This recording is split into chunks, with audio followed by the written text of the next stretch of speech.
Mak Jacob 500.000 sebatang, apalagi sebungkus. Untung diketeng.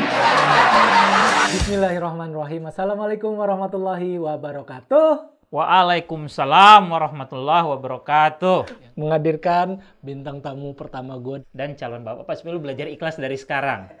Ya, berat kan jadi ayah itu berat. Kita kasih bocoran dulu Iya. kisi-kisi ya. Jadi lu pikir-pikir kalau kemarin lu punya niat, gue mau ngelamar pacar gua. Nah, kalau lu nonton ikhlas, lu mikir nih, kalaupun ternyata ada pasangan yang sangat mengerti itu rezeki lu itu mah. Gimana nih? Menurut abang sebagai seorang ayah, abang udah ikhlas belum? Gue pernah di momen pada saat gue pisah, gue sangat menikmati sebenarnya.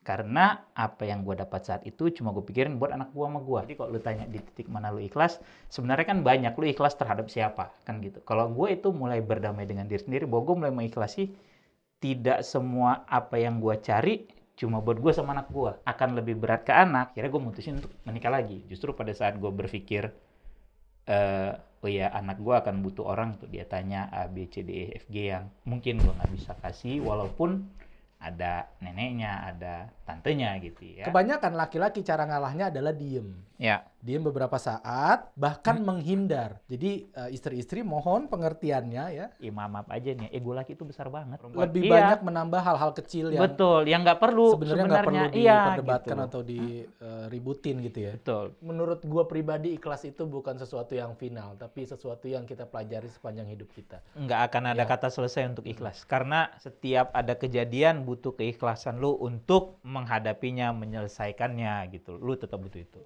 Jangan pernah ngerasa lu hidup lu paling menyedihkan gitu. Ketemu orang, ngobrol, dan ketika orang itu juga punya masalah yang sama.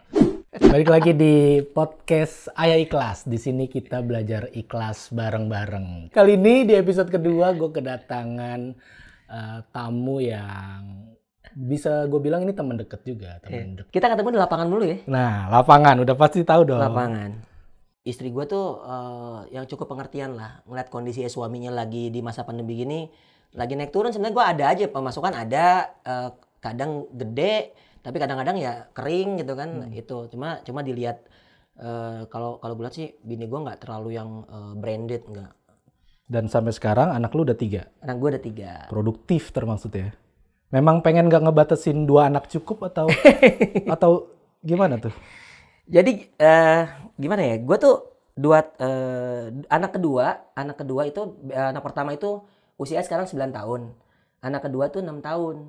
Gue tuh menikahi janda. Oh. Ditinggal, iya, gue skip tuh. Ditinggal kok meninggal. Oh iya, gue skip tuh. Lu nikah 7 tahun tapi Iya. anak lu umur 9 Iya. tahun. Jadi gini. Ada yang janggal ya? Iya ya, ada yang janggal ya. Ini penonton engeh tapi hostnya nggak engeh, goblok nih gue nih. Asli loh. Gue baru engeh loh. Iya. Iya, bener. Nah ternyata anak itu punya penyakit, Fit. Itu yang bikin gue yakin untuk nikahin bini gue. Pandemi nih, kan berat banget ya jadi ayah ya. Apalagi lu dikasih sakit yang biayanya nggak kecil. Assalamualaikum warahmatullahi wabarakatuh. Waalaikumsalam warahmatullahi wabarakatuh. Kenapa lu ketawa? Gue bismillah. Bagus sih. Emang lu tipe orang yang takut sama bini ya? Takut? Apaan takut? Banget. Takut banget. Kayaknya suami adalah imam kayaknya tuh. Dulu. Orang dulu cocok. Kalau ngelihat realita zaman sekarang, Iya. Mungkin ya kalau yang suaminya mungkin yang kalau sesimpel ilmunya ada, hartanya banyak. Bisa jadi imam. jadi kepala gerbong bisa ya? Bisa. Mimpin keluarga, Iya. apa kata dia lah istilahnya. Betul. Keluarga ini apa kata gua. Karena Betul. gua adalah imam dalam keluarga. Nah, Itu harus dalam kondisi yang seperti itu ya? Iya, harus ada. Punya ilmu, punya harta. harta. Jangan sampai nih kita jadi imam nih seegois itu gitu maksud gua. Apa-apa harus diturutin suami, apa-apa harus diturutin itu. Kondisi zaman itu udah beda sih kayaknya sih. Kayaknya emang bukan cuman istri yang nurut sama suami. Kayaknya istri boleh ngebantah suami dengan kondisi tertentu sih kayaknya. Tapi ini menarik. Itu gimana kesepakatan awalnya? Jadi kan awalnya kan gue sama bini kan emang awalnya bini gue sih, maksudnya kan dia emang dari dulu emang udah tiktokan segala macem gitu. Gue cuma sebagai nikmat ketawa-tawa doang segala macem gitu. Terus sampai akhirnya gue nggak tahu kenapa, gue lupa gimana awalnya. Terus bini gue masih pacaran tuh, kita ngonten bareng segala macem. Cuman dulu masih belum diseriusin, cuman ya udah sekedar yang penting ada konten dah, Iya. gitu.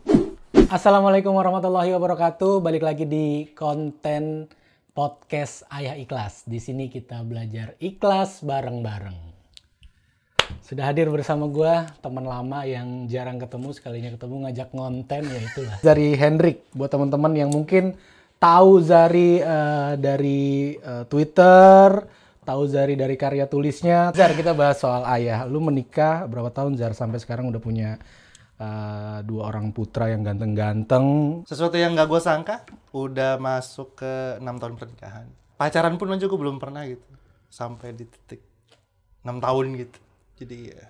Sebelum menikah sudah masa pendekatannya sama istri berapa lama? Gak sampai setahun. Gue nikah umur 28, Istri dia 21. umur? Dia 21. Gue memulai pernikahan ini, gue bisa bilang sebenarnya tidak siap. Apa ya, kayak keinginan pribadi, gue mau nikah sama seseorang yang udah buat gue jatuh cinta. Jelas udah gitu, cuman kayak gitu aja. Oke, ternyata setelah gue pikir-pikir biayanya ada, tapi ternyata mungkin lo juga sepakat bahwa pernikahan jauh lebih daripada itu ya. Jauh lebih dari sekedar mau, dari sekedar suka cinta sama seseorang. Gue memulai pernikahan atas dasar-dasar yang remeh itu. Setelah masuk ke pernikahan, kita melihat ada berbagai masalah. Ada suatu momen ternyata memang gue harus melihat bahwa bini gue yang berbisnis dan gue gak ngapa-ngapain. Gue harus akui bahwa gue membayar harga yang lumayan mahal karena gue memulai sesuatu yang gue pandang murah. Semakin sedikit harga yang lo bayar untuk pernikahan, semakin besar juga harga yang lo bayar nanti di dalam pernikahan. Sebelumnya, gue gak tahu, mungkin lo juga merasakan berantem hebat mulu, kata cerai terucap berulang kali apa segala. Ya itu pernikahan. Makanya dia bilang bahwa pernikahan sebetulnya adalah persatuan 2 orang pemaaf. Kalau bukan 2 orang pemaaf yang bersatu, bukan pernikahan namanya.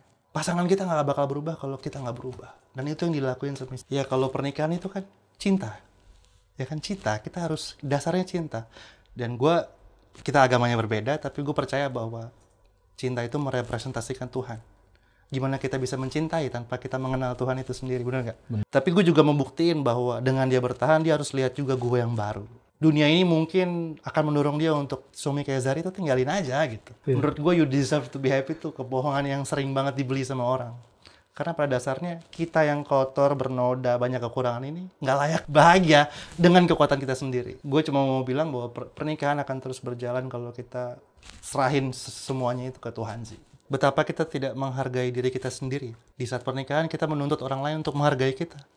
Dulu kita nggak menghargai diri kita loh. Atau ketika pasangan nyakitin lo, kadang-kadang kita nggak sadar bahwa orang yang nyakitin kita juga punya hati. Jadi kalau kita mau bertahan di pernikahan, gue cuma bisa bilang ya, ambil keputusan untuk merespons apapun dengan betul sih, dengan baik gitu.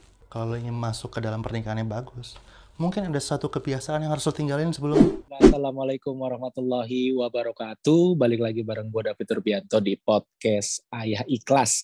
Di sini kita belajar ikhlas bareng-bareng. Kali ini situasinya agak sedikit berbeda karena gue lagi di luar kota. Bintang tamu gue kali ini adalah orang yang bakal bikin show spesial stand up comedy yang menurut gue ini kayaknya bikin penasaran. Langsung aja sambut tamu kita, Blind Man Jack atau akrab disapa Bang Jack. Assalamualaikum Bang Jack. Waalaikumsalam Bang David, apa kabar? Thank you banget udah diundang ke sini ya Bang ya. Bang Jack, boleh cerita sedikit Bang Jack nih buta sejak lahir atau accident atau apakah? Buta itu terlahir dengan penglihatan yang rabun, tapi gue baru nyadarnya itu umur 10 tahunan. Pertama gue pengen tanya dulu pada saat lu divonis punya masalah di penglihatan lu sampai akhirnya lu buta permanen ya. Ketika gue sama istri gue berusaha untuk menyelesaikan masalah keluarga hanya karena untuk nutupin. Kalau memang ada masalah, selesaikan berdasarkan porsinya aja gitu. Emang masalah kalau masalahnya memang harus selesai, ya selesai gitu loh.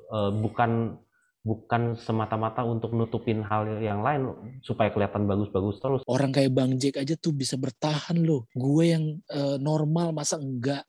Thank you Bang Jack ya udah mau sharing ya. Jadi Ya, sama-sama. highly recommended. Assalamualaikum warahmatullahi wabarakatuh. Balik lagi bersama gue David Turbianto di podcast Ayah Ikhlas. Di sini kita belajar ikhlas bareng-bareng. Tamu kita untuk sharing soal keikhlasan kali ini adalah seorang juara suci yang terbaru. Selamat atas juaranya.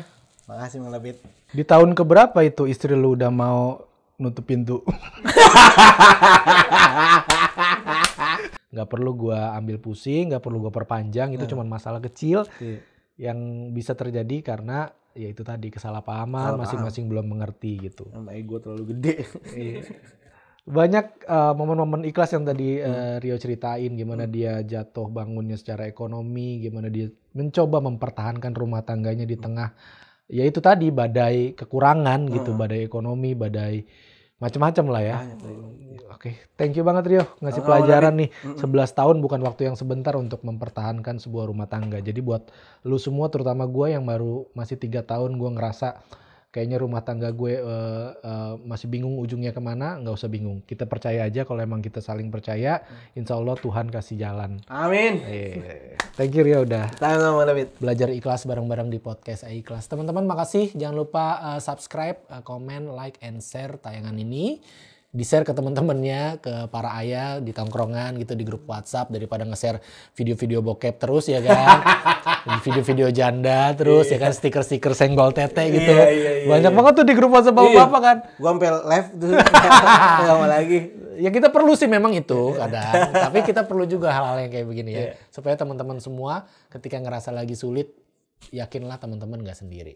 Assalamualaikum warahmatullahi wabarakatuh. Waalaikumsalam.